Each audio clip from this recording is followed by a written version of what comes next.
The dust devil twisted across the barren plains like a ghost seeking vengeance, and in its wake rode a man who had already made peace with dying. His name was Jacob Thorne, and he carried more scars than hope, more silence than words. The year was 1882, and the Arizona Territory stretched endlessly in all directions, harsh and unforgiving as the woman who had summoned him here. 25 men had already tried. 25 men had already failed. Their bones bleached white under the merciless sun, scattered across the rocky outcroppings where the beast had claimed them one by one. But Jacob wasn't like the others. He wasn't here for glory or gold or the promise of easy money. He was here because sometimes a man reaches a point where dying feels like the only honest thing left to do. The town of Bitter Creek sat like a collection of broken teeth against the horizon, its weathered buildings leaning into each other for support they couldn't give. Dust coated everything, from the hitching posts to the faces of the few souls brave enough to still call this place home. The wind carried whispers of death and the acrid scent of fear that had settled over the settlement like a shroud. Jacob reined in his horse at the edge of town, studying the scene before him. Windows shuttered tight in the middle of the day, streets empty except for tumbleweeds and shadows. Even the saloon stood silent, its bat-wing doors hanging motionless in the still air. This was a town waiting to die, and everyone knew it. The challenge had spread across 3 territories like wildfire. A widow woman with eyes like winter storms and a voice that could cut through steel had issued a call that echoed from cantina to cattle ranch to mining camp. Her words were simple but deadly as a rattlesnake's bite. If you're a real cowboy, then kill that coyote. Prove your worth and claim your prize. But this wasn't just any coyote. This was something else entirely. Something that walked on 4 legs but thought with a cunning that belonged to no ordinary beast. It had started with the livestock, entire herds vanishing in the night without so much as a hoof print left behind. Then came the travelers, seasoned men who knew these lands better than their own mothers' faces, found torn apart in ways that defied explanation. The creature had grown bolder with each kill, each victory. It seemed to understand that fear was as powerful a weapon as fang or claw. Now it haunted the very edges of town, circling like death itself, waiting for the right moment to finish what it had started. Jacob dismounted slowly, his boots hitting the hard-packed earth with a sound like thunder in the oppressive quiet. His horse, a steel-gray mare named Ash, stood patient and still, trained for situations where movement meant death. She had carried him through Apache raids and cattle wars, through blizzards that could freeze a man's soul and heat that could bake his bones. If there was loyalty left in this world, it lived in the steady beat of her heart. The first person Jacob saw was a boy, maybe 12, peering at him from behind a water barrel. The kid's eyes were too old for his face, aged by the kind of terror that steals childhood away piece by piece. When Jacob nodded in his direction, the boy vanished like smoke, leaving only the echo of bare feet slapping against wooden planks. The saloon doors creaked as Jacob pushed through them, spurs jangling in the hollow silence. Inside, the air hung thick with tobacco smoke and desperation. 3 men sat at separate tables, nursing whiskey that had gone warm hours ago. None of them looked up when he entered. The bartender, a man whose belly had seen better days and whose eyes had seen too much, wiped down a glass that was already clean. Jacob approached the bar, laid a silver dollar on the scarred wood, and waited. The bartender poured without being asked, the amber liquid catching what little light filtered through the grimy windows. The whiskey burned going down, but it was an honest burn, the kind that reminded a man he was still breathing. From the corner of the saloon came a voice like gravel mixed with honey, rough but unmistakably feminine. "You're here about the bounty." Jacob turned slowly. In the shadows sat a woman who commanded attention without demanding it. Her black dress spoke of mourning, but her posture spoke of strength. Silver hair was pulled back severely, revealing a face that had been beautiful once and remained striking now. But it was her eyes that held him, cold as mountain streams. sharp as broken glass. They seemed to look right through a man's flesh and bone to whatever truth he carried inside. This was Victoria Ashford, the widow who had issued the challenge. The woman whose husband had been the creature's first human victim. The woman who had watched this town slowly bleed to death while 25 men rode out to face the beast and never came back. She rose from her table with the fluid grace of someone who had never learned to doubt herself. Each step was measured, deliberate, like a chess player moving pieces on a board only she could see. When she reached the bar, she stood close enough that Jacob could smell the lavender water she wore. A touch of civilization in a place that had forgotten what civilized meant. 25 men, she said, her voice carrying the weight of each death. 25 good men who thought they could succeed where others failed. Cowboys, hunters, soldiers, even a few Apache trackers who knew these lands better than anyone, all dead now, feeding the desert with their blood. Jacob met her gaze without flinching. Maybe they weren't the right men. A smile ghosted across her lips, there and gone like lightning. "And you think you are?" He didn't answer immediately. Instead, he finished his whiskey, feeling the burn settle in his chest like a small fire. Outside, the wind picked up, rattling the windows and sending something metallic clanging against a post. The sound was lonely, mournful, like a bell tolling for the dead. "I think," Jacob said finally, "that sometimes the right man isn't the one who plans to secede. Sometimes it's the one who's got nothing left to lose." Victoria studied him with those winter eyes, taking in the weathered face, the careful way he held himself, the gun that hung low on his hip with the easy familiarity of long partnership. She saw the scars that crossed his knuckles, the way his shoulders carried weight that wasn't physical, the quiet stillness that marked men who had walked too close to death too many times. "What's your name, cowboy?" "Jacob Thorne." She nodded as if the name explained something. "I've heard that name before. You're the one who tracked down the Mendoza gang after they hit the silver train. The one who brought in Black Pete Morrison when the territorial marshal couldn't find him." Jacob said nothing. The past was the past, and talking about it wouldn't change what was coming. Victoria walked to the window, gazing out at the empty street where heat waves danced like spirits above the dust. "This creature, Mr. Thorne, it's not like anything you've faced before. It's cunning, patient. It knows when men are coming for it, and it knows how to make them disappear without a trace. Some say it's not even natural, that it's something older than this territory, older than the people who named it. I've heard the stories." "Stories." She turned back to face him, and there was something fierce burning behind those cold eyes now. "My husband thought they were just stories too. Charles was a good man, a strong man. He'd fought Comanches and rustlers, survived the war and came home when so many didn't. But this thing took him apart like he was made of paper and twine." The bartender had gone very still, his cloth frozen on the glass.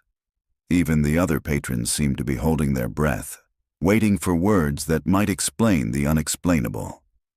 "It happened at dusk," Victoria continued, her voice growing distant. "Charles was checking the fence line on our northern pasture. I heard him scream once, just once, and then nothing. Nothing but the wind and the sound of cattle lowing in distress. When I found him the next morning, there wasn't enough left to—" She stopped, gathering herself. "There wasn't enough left to bury properly." Jacob absorbed this information without comment. He had seen what violence could do to a human body, had witnessed the aftermath of Apache raids and grizzly attacks. But something in Victoria's voice suggested this had been different. More personal, more deliberate. "The bounty," he said. "What exactly are you offering?" For the first time since he'd entered the saloon, Victoria smiled. It wasn't a pleasant expression. $5,000 in gold, more money than most men see in a lifetime, plus my ranch, 800 acres of good grazing land with water rights, and—" She paused, letting the silence stretch like a bowstring. "And my hand in marriage, if you're so inclined." The offer hung in the air like gun smoke. 5,000 in gold was more than generous. It was the kind of money that could set a man up for life, buy him a spread of his own, maybe even a chance at respectability. The ranch sweetened the deal considerably, but it was the final part that made the other men in the saloon shift uncomfortably in their chairs. Victoria Ashford was still a handsome woman, probably not yet 40. A widow with property and prospects. In a territory where women were scarce and good wives scarcer still, she would be considered quite a catch. But there was something in her eyes, something cold and calculating that suggested this wasn't about love or companionship. This was about something else entirely. And if I fail like the others, then you'll feed the desert like they did, and I'll find another man to take your place. Her voice was matter-of-fact, as if she were discussing the weather or the price of cattle. But I don't think you'll fail, Mr. Thorne. There's something different about you. Something the others didn't have. Jacob studied her face, searching for clues about what she really wanted. The bounty was generous to the point of being suspicious. No creature, no matter how cunning or dangerous, was worth that kind of money unless there was more to the story than she was telling. "This beast," he said carefully. "How long has it been hunting in these parts?" 3 months, started right after the spring thaw. First it was just livestock, but then it got bolder, hungrier. She moved closer to him, close enough that he could see the flecks of gold in her gray eyes. "The territorial governor has been pressuring me to abandon the town, to relocate the survivors somewhere safer. But I won't be driven from my home by some animal, no matter how clever it thinks it is." There was steel in her voice now, the kind of determination that had built this country one stubborn mile at a time. But there was something else too. Something that made Jacob's instincts prickle like a horse sensing a storm. 25 men. All dead.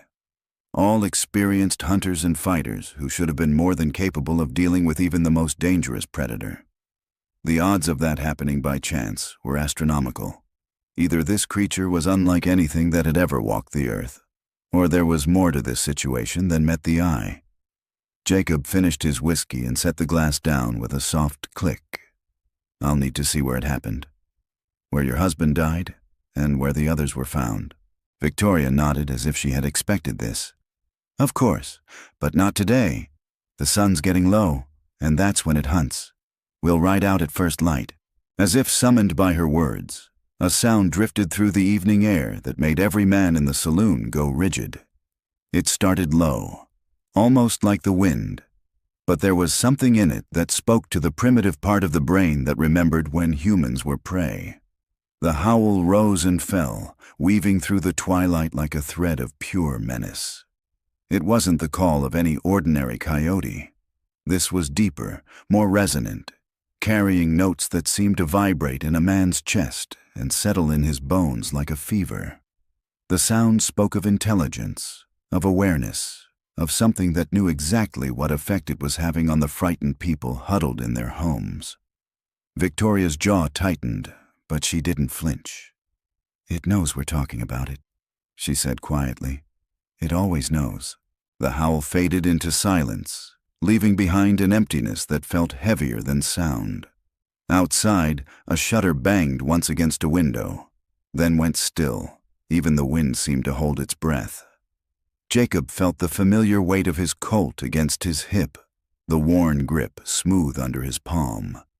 He had drawn this gun in anger more times than he cared to count, had felt its recoil against his hand as it sent men to whatever judgment waited beyond the veil. But something told him that when he finally faced this creature, lead and powder might not be enough.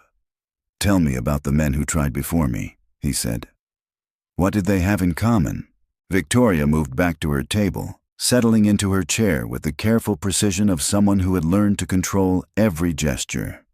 They were all confident, all certain they could succeed where others had failed. The first few went out alone, thinking stealth and skill would be enough. When their bodies were found, torn apart and scattered, the next group tried overwhelming force. 5 men, all armed with rifles, all experienced hunters. She paused to sip from a glass that appeared to contain nothing stronger than water. They lasted longer than the others. We heard gunshots in the night, dozens of them. By morning, the silence told us everything we needed to know. Jacob absorbed this information, filing it away with all the other pieces of the puzzle. And the Apache trackers? 2 brothers, Running Wolf and Stone Bear. They could follow a ghost across solid rock, knew every game trail and water hole for 100 miles. They studied the creature's patterns for weeks before making their move. Victoria's voice grew softer, more distant. They were found 3 days later, high up in the rocks where no ordinary animal could have taken them. Whatever killed them had the strength to carry full-grown men up a cliff face. The bartender had given up any pretense of working and stood listening with the rest of them. In a place like Bitter Creek, information was currency, and what Victoria was sharing could mean the difference between life and death. There was one man, she continued, who came closer than the others. A cavalry captain named Morrison, retired from the Indian Wars. He had experience with unconventional tactics, knew how to think like his enemy. He lasted almost a week out there. What happened to him? Victoria's smile was sharp as a blade. He came back. The words hung in the air like smoke from a funeral pyre. Jacob felt the hairs on the back of his neck rise, that primitive warning system that had kept him alive through countless dangerous encounters. Came back how? Walking, middle of the night, 3 days after we'd given him up for dead. But he wasn't the same man who rode out. Something had broken inside him, something that couldn't be fixed with whiskey or time or prayer. Victoria's eyes grew distant, remembering. He kept talking about eyes, green eyes that watched him from the darkness, followed him wherever he went. Said the creature was playing with him, letting him live just to see how long it would take for the fear to drive him mad. Where is he now? Boot Hill, next to the others. Took his own life 2 days later. Left a note saying he couldn't stand being watched anymore. Couldn't stand waiting for it to come finish what it started.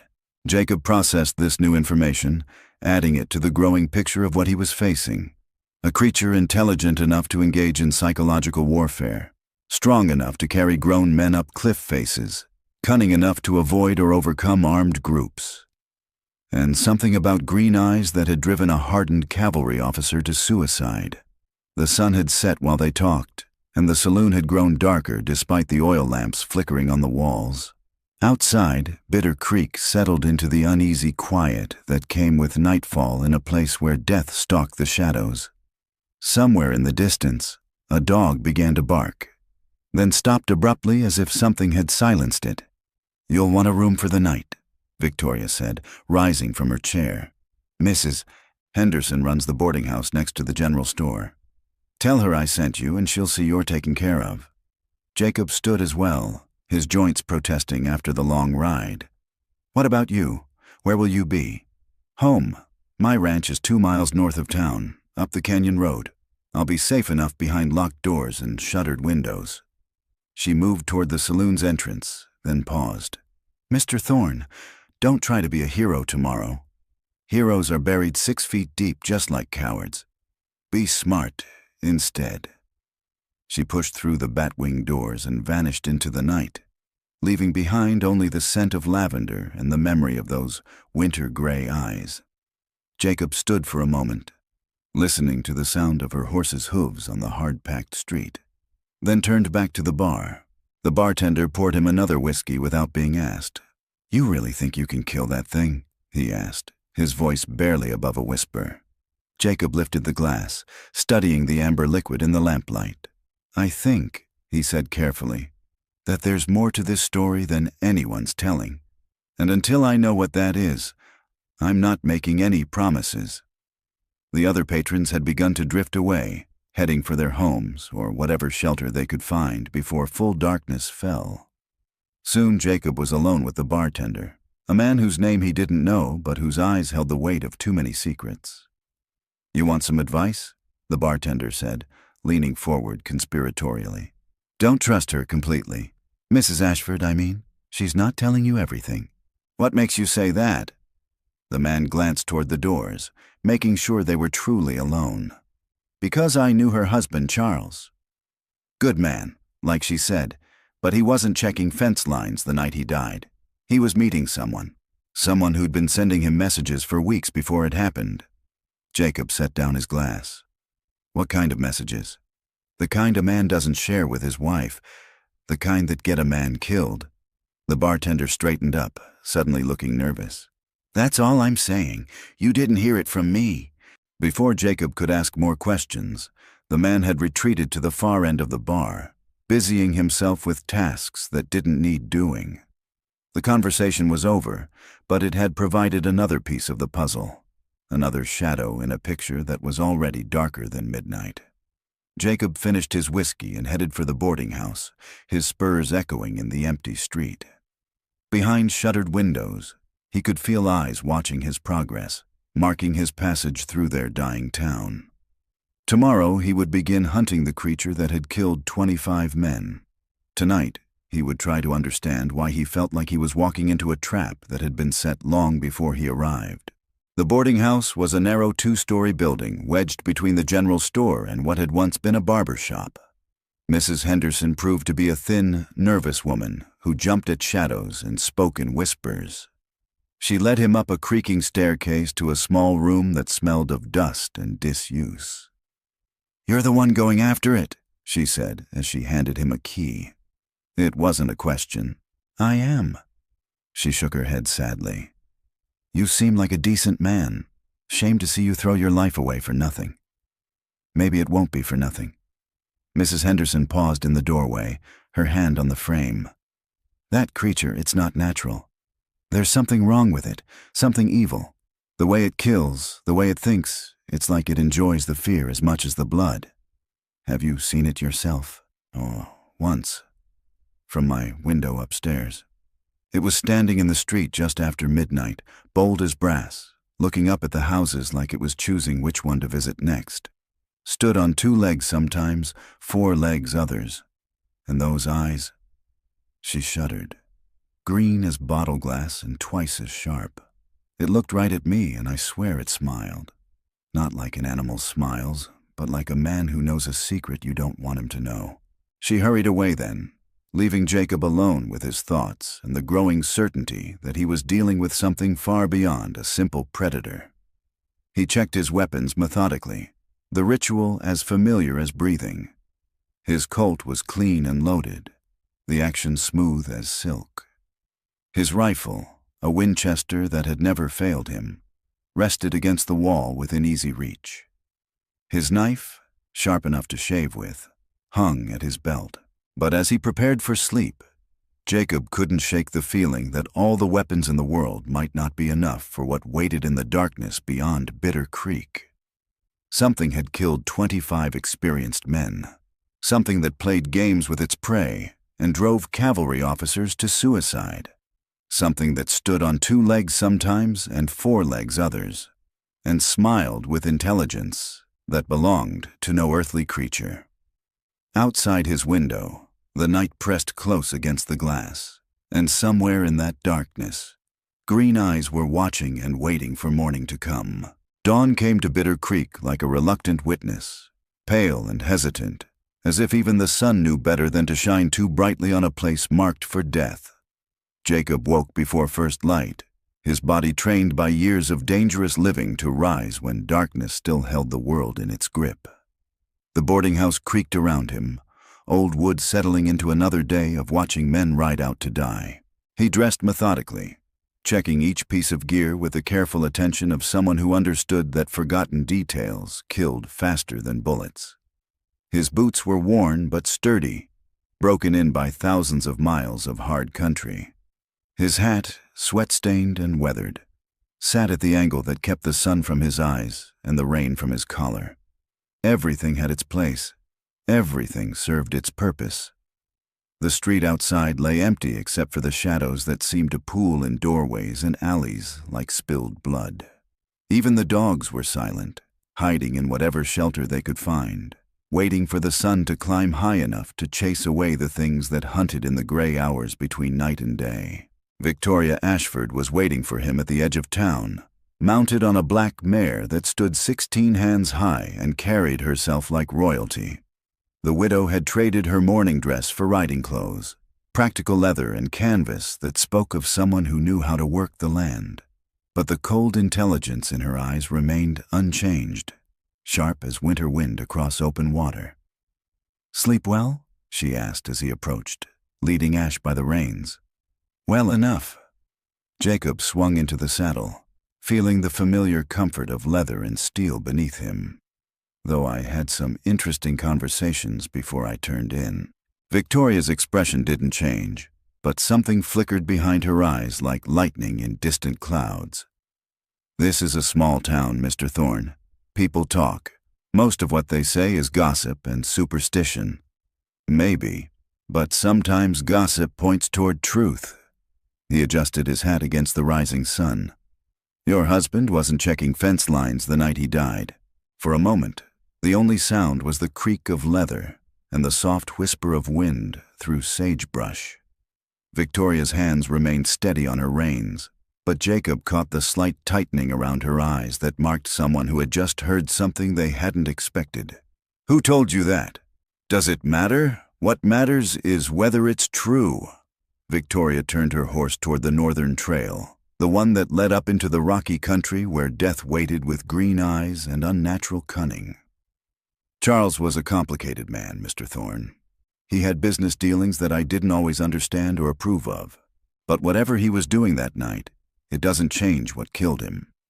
They rode in silence for a while, following a path that wound through stands of juniper and pinon pine. The morning air was crisp and clean, carrying the scent of sage and the promise of heat to come. Under different circumstances, it might have been a pleasant ride through beautiful country, but Jacob could feel the weight of watching eyes, the sense of being studied by something that remained just beyond the edge of sight. The first kill site was marked by a circle of stones that someone had arranged around scattered bones. What remained of the man who had died here was little more than fragments, bleached white by sun and wind and picked clean by scavengers. But it was the arrangement that caught Jacob's attention. The bones hadn't been scattered randomly by wild animals. They had been placed with deliberate care, forming a pattern that spoke of intelligence and purpose. Victoria dismounted and stood at the edge of the stone circle, her face impassive as carved marble. This was the first one, a drifter named Pete Hawkins. He was camping here when it found him. Jacob studied the scene, reading the story written in disturbed earth and broken stone. "How long between when he was killed and when you found him?" 2 days. We heard the screaming the first night, but by the time anyone worked up the courage to investigate, there was only this." She gestured at the bone circle. "And that," she pointed to a boulder about 30 feet away. Carved into its face, as if burned there by acid or intense heat, was a symbol Jacob had never seen before. It looked like a twisted tree, its branches reaching in directions that hurt to follow, its roots digging deep into stone that should have been too hard for any earthly tool to mark. "Every kill site has one," Victoria said quietly. "Different symbols, but always carved into stone, always burned deep. The Apache who saw them wouldn't even speak of what they meant. They just rode away and never came back." Jacob approached the boulder, running his fingers over the carved symbol. The stone was smooth, as if it had been heated to the point of melting and then cooled again. No tool he knew could have made such a mark, and the precision of the carving suggested skill far beyond what any animal could possess. "The second site is a mile north," Victoria said, remounting her horse. "Then we'll see where Charles died." They found similar scenes at each location, bone circles, carved symbols, and signs of violence that defied natural explanation. At the third site, where 5 men had made their last stand, Jacob found something that made his blood run cold. Bullet holes in the surrounding rocks, dozens of them, but not scattered randomly as they would be in a normal gunfight. They were arranged in precise patterns, forming shapes that complemented the carved symbols like some kind of grotesque artwork. "They hid it," Victoria said, reading his expression. "We found blood, dark as tar and thick as molasses, but instead of weakening it, The wound seemed to make it stronger, angrier. By the time they reached the final site, where Charles Ashford had died, the sun was high enough to drive the shadows from all but the deepest crevices. This place was different from the others. The bone circle here was larger, more elaborate, and the symbol carved into the cliff face above seemed to pulse with malevolent life, even in broad daylight. But it was the message scratched into a nearby tree that made Jacob's hand move instinctively toward his gun. Someone had carved words into the bark with what looked like claws, letters that dripped with old sap like dried blood. The message was simple but chilling. She knows what she did. Victoria had gone very still, her face pale as winter snow. That wasn't there before, she whispered.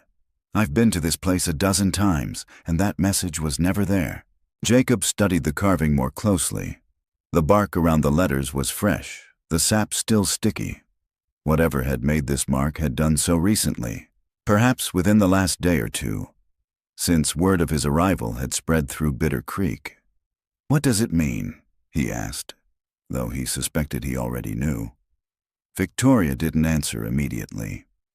She dismounted and walked to the edge of the bone circle, staring down at the remains of her husband with an expression Jacob couldn't quite read. When she finally spoke, her voice was barely above a whisper. Charles wasn't just checking fence lines that night, and he wasn't meeting another woman, if that's what you're thinking. She looked up at Jacob, and for the first time since he'd met her, there was genuine fear in those winter-gray eyes. He was meeting it, the creature. He'd been communicating with it. The words hung in the air like smoke from a funeral pyre. Jacob felt the pieces of the puzzle shifting, forming a picture that was darker and more complex than anything he had imagined. How do you communicate with something like that? Dreams at first. Charles started having dreams about a month before he died. Vivid dreams where something spoke to him in a language he didn't understand but somehow knew the meaning of. It told him things, showed him things.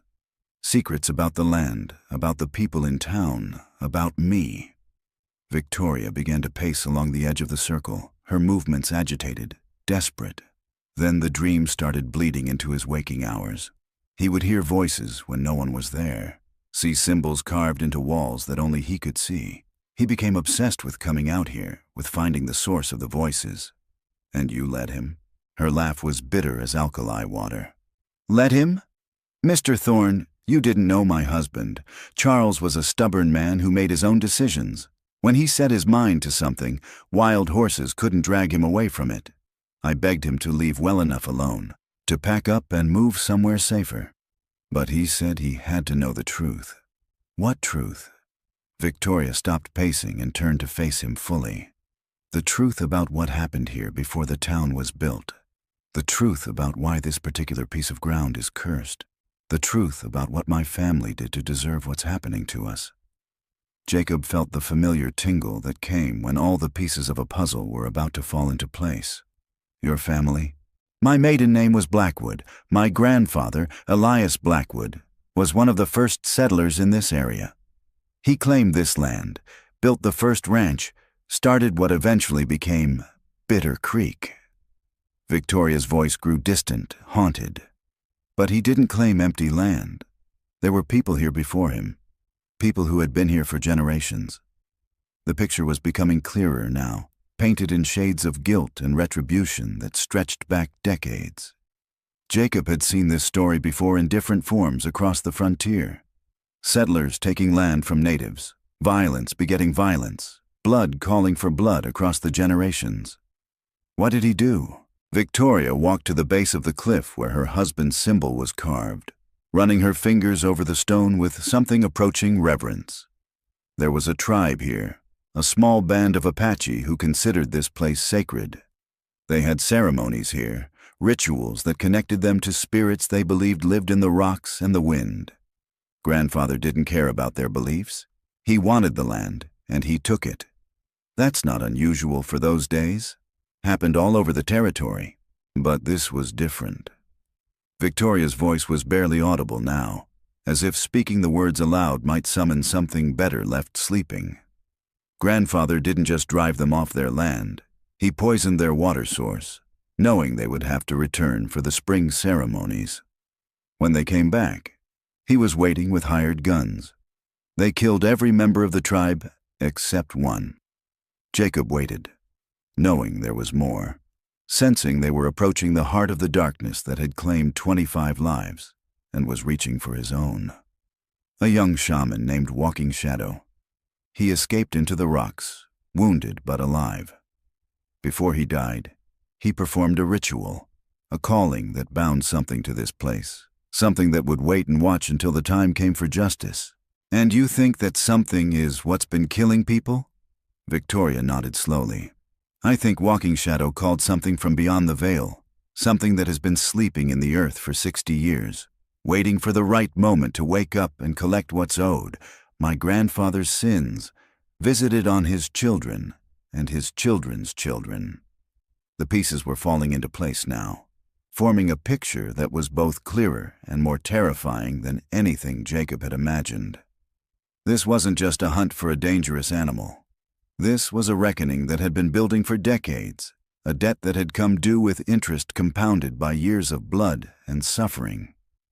Why now? He asked. If this thing has been waiting for 60 years, why start killing now?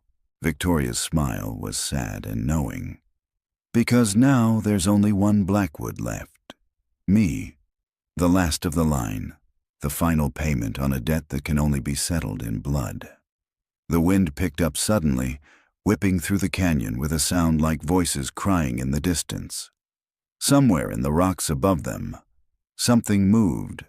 A shadow that was there and gone too quickly to be sure it had ever existed at all.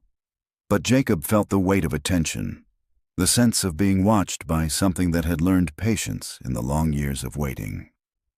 So the bounty, he said slowly. The reward you're offering. It's not about protecting the town or getting rid of a dangerous animal. It's about finding someone willing to stand between you and something that wants you dead. Partly, Victoria admitted. But it's more than that. This thing, whatever it is, won't be satisfied with just my death.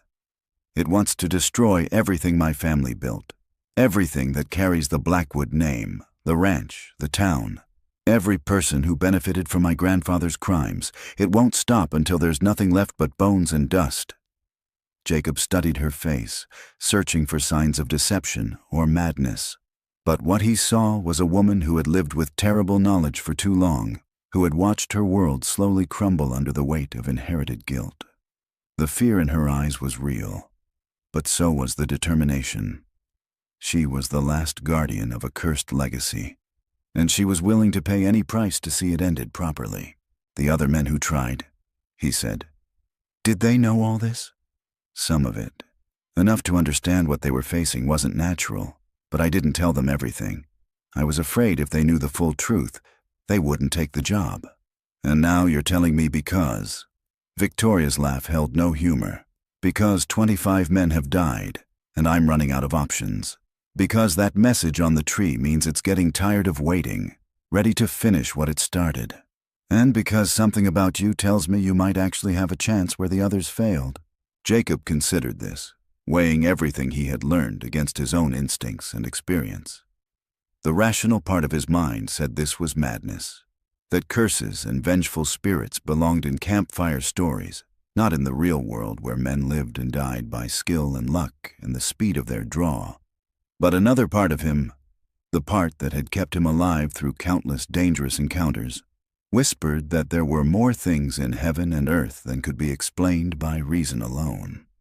If I agree to this, he said finally, if I go after this thing knowing what I know now, what happens when it's dead? If it can be killed, Victoria corrected. If it can be killed, then the curse dies with it. The debt is paid, the books are balanced, and whatever's left of Bitter Creek can try to rebuild. And if it can't be killed? Her eyes met his, and in them he saw the reflection of his own mortality. Then you'll join the others in feeding the desert, and I'll keep looking for someone who can succeed where you failed. The honesty was brutal but refreshing.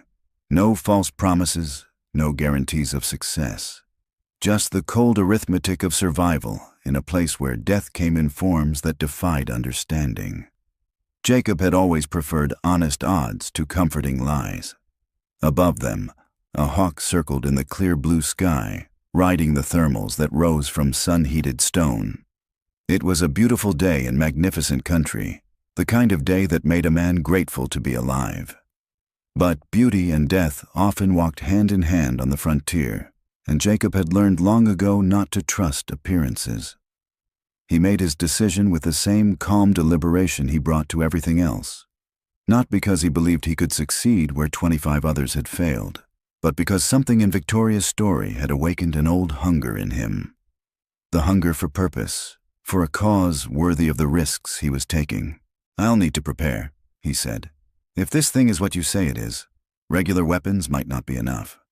Victoria nodded, relief and gratitude warring in her expression. "There's a man in town, Miguel Santos. He's half Apache, knows the old ways. If anyone can help you prepare for something like this, it's him." They rode back toward Bitter Creek in contemplative silence, each lost in their own thoughts about what was to come.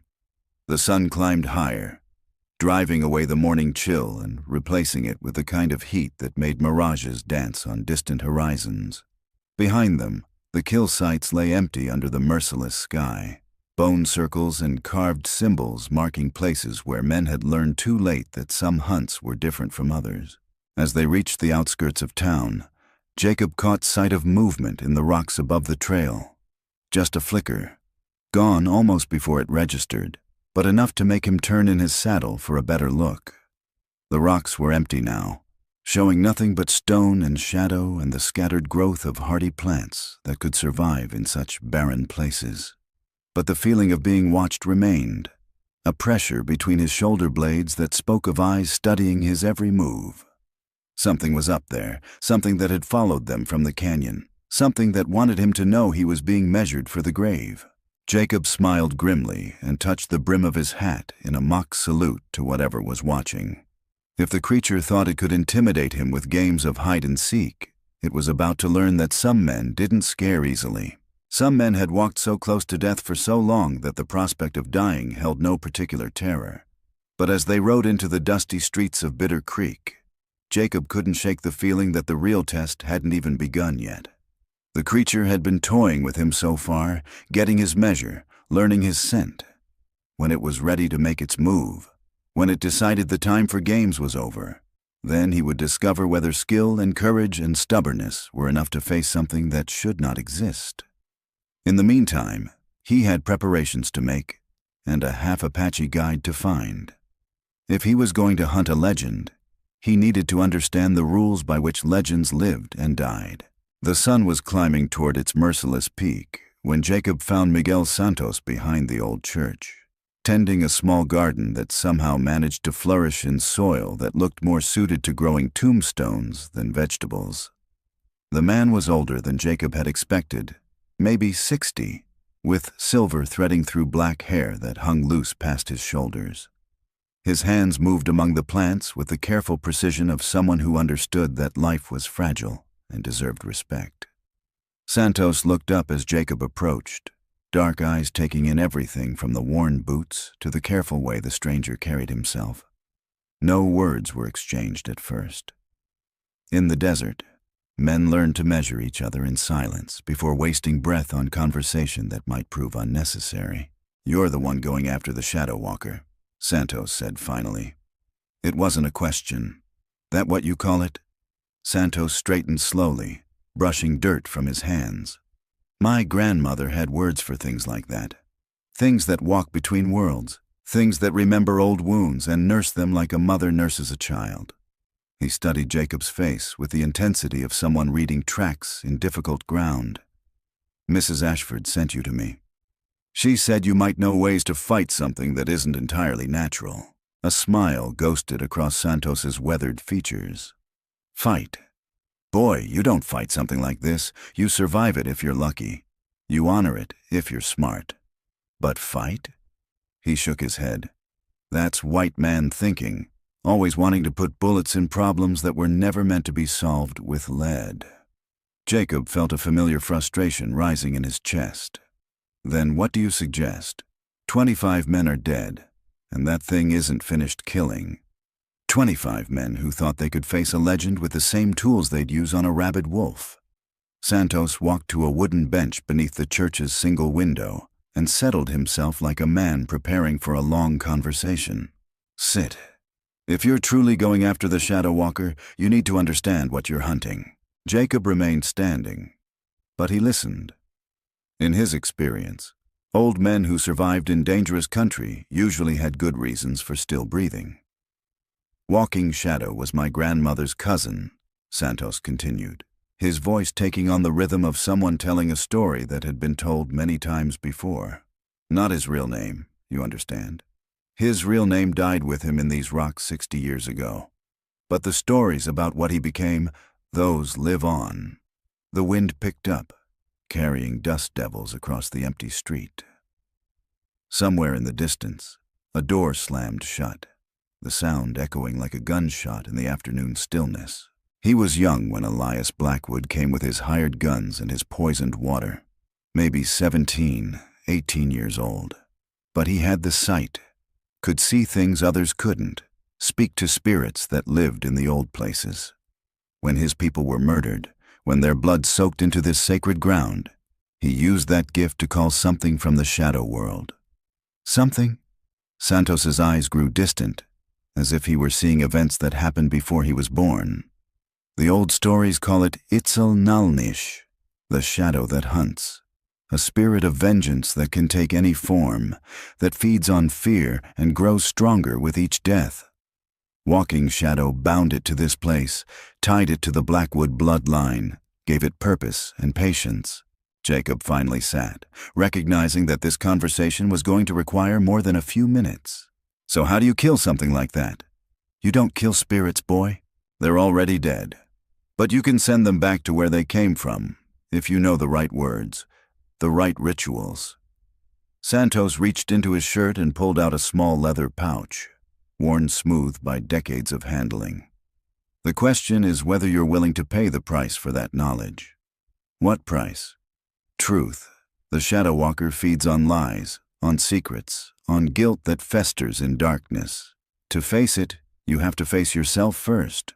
All the things you've done, all the people you failed to save, all the darkness you carry in your own heart. It'll use all of that against you. Jacob thought about the weight he carried, the faces that haunted his dreams, the choices that had seemed right at the time but left stains that wouldn't wash clean. Every man who lived by violence accumulated such burdens. The question was whether those burdens would crush him when the time came to stand firm. And if I can face all that? Santos smiled, and for the first time there was something like hope in his expression. Then you might have a chance, but you'll need more than courage, more than whatever weapons you're carrying. You'll need these. He opened the leather pouch and withdrew 3 items. The first was a small bundle of herbs tied with sinew, dried and brittle but still carrying a faint, sharp scent that made Jacob's nostrils burn. The second was a piece of obsidian, black as midnight and sharp enough to draw blood with the lightest touch.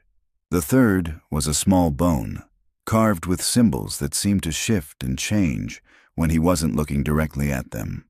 Sage and sweetgrass, blessed by my grandmother before she died. The obsidian comes from the sacred mountain, where the spirits first entered this world. And the bone. Santos paused, his voice growing softer. The bone comes from Walking Shadow himself, the last piece of his mortal form, saved by those who loved him. Jacob stared at the objects, feeling the weight of tradition and belief that surrounded them. What am I supposed to do with these? When you face the Shadow Walker, when it comes for you in whatever form it chooses, you burn the herbs. The smoke will protect you from its influence, keep it from getting inside your head. The obsidian you use to cut yourself here. He touched a spot over his heart. Your blood, freely given, shows respect for the old ways, acknowledges the debt that needs to be paid. And the bone, Santos's expression grew grave. That you return to Walking Shadow. You find his remains, somewhere in the rocks where he made his final stand, and you give him back what was taken. You speak the words I'm going to teach you. Words in the old language that will release him from his binding and let him rest.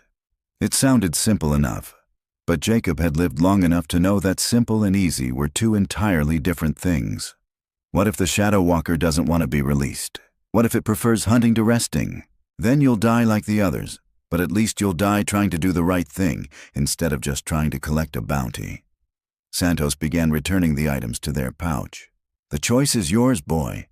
You can face this thing with bullets and hope, or you can face it with understanding and purpose. One way leads to death, the other might lead to something better. Jacob considered the options, weighing Santos's words against his own experience and instincts. Everything the old man had said made a kind of sense, even if it required accepting things that his rational mind wanted to reject. But rational thinking hadn't kept 25 men alive. Maybe it was time to try a different approach. "Teach me the words," he said.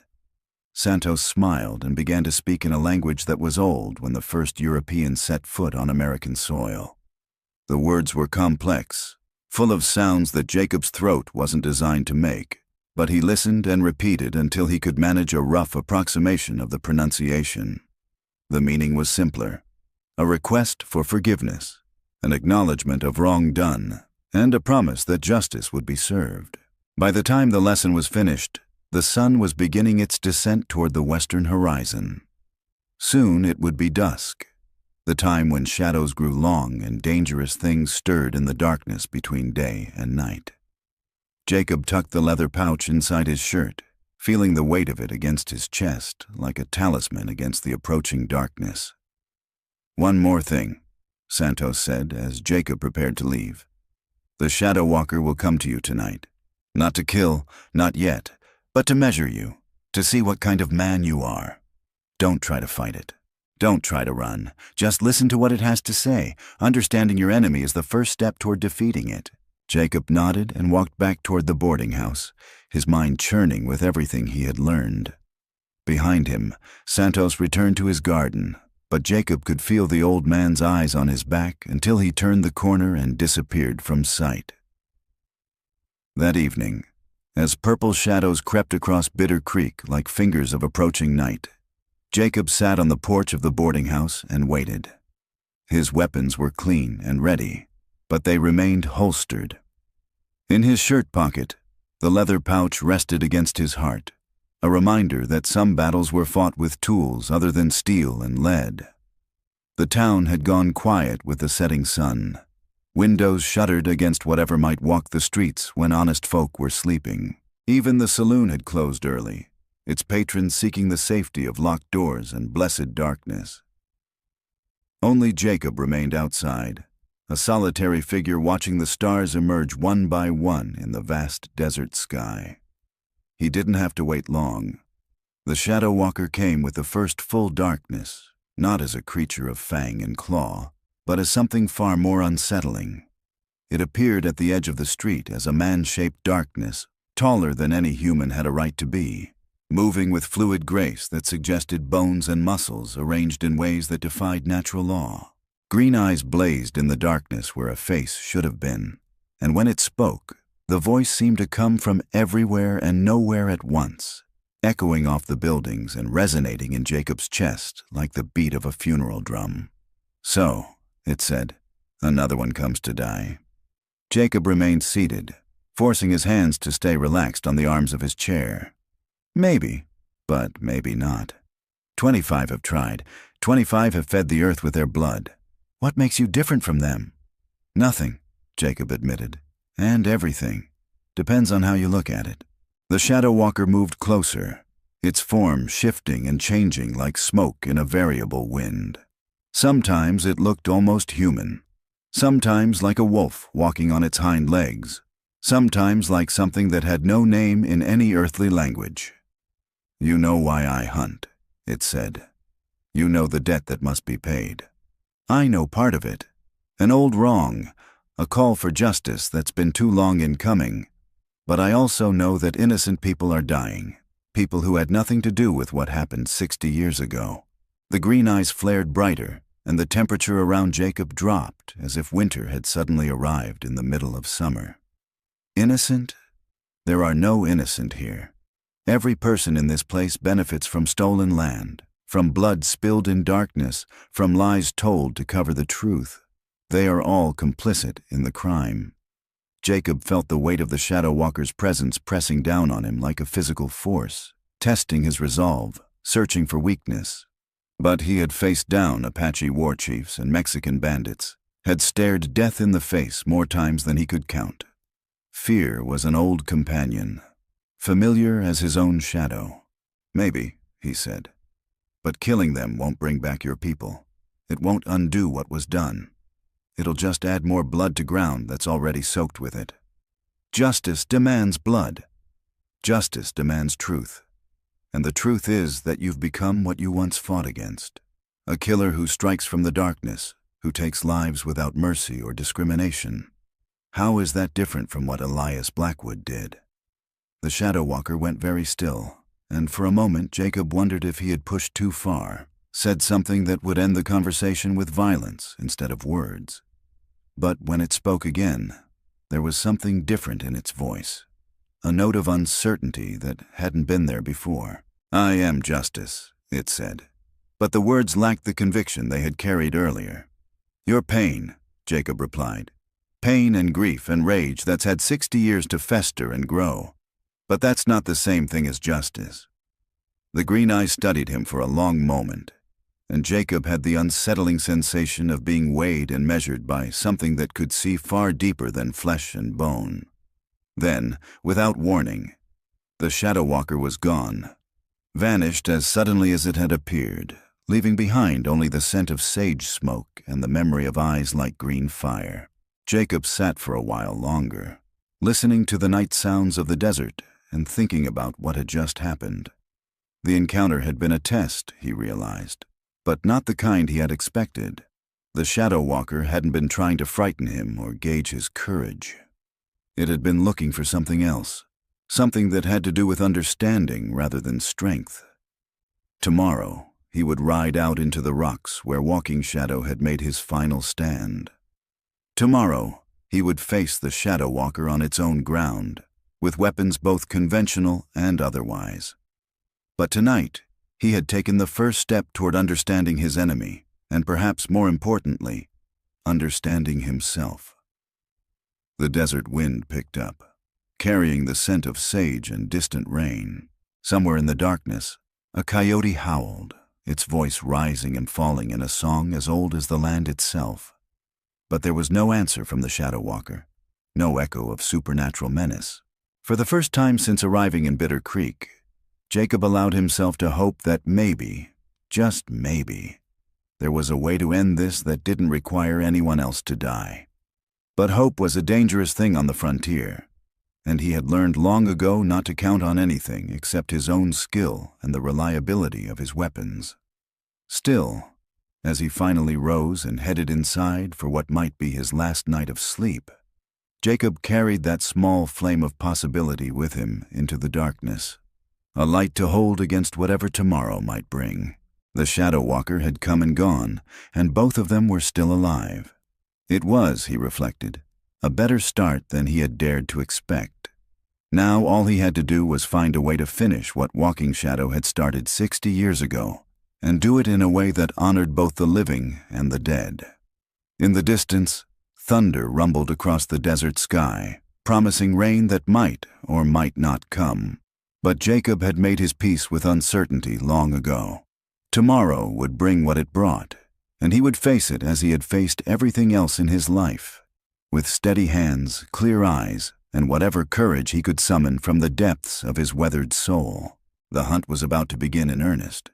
But for the first time since taking this job, Jacob Thorne felt like he might actually know what he was hunting for.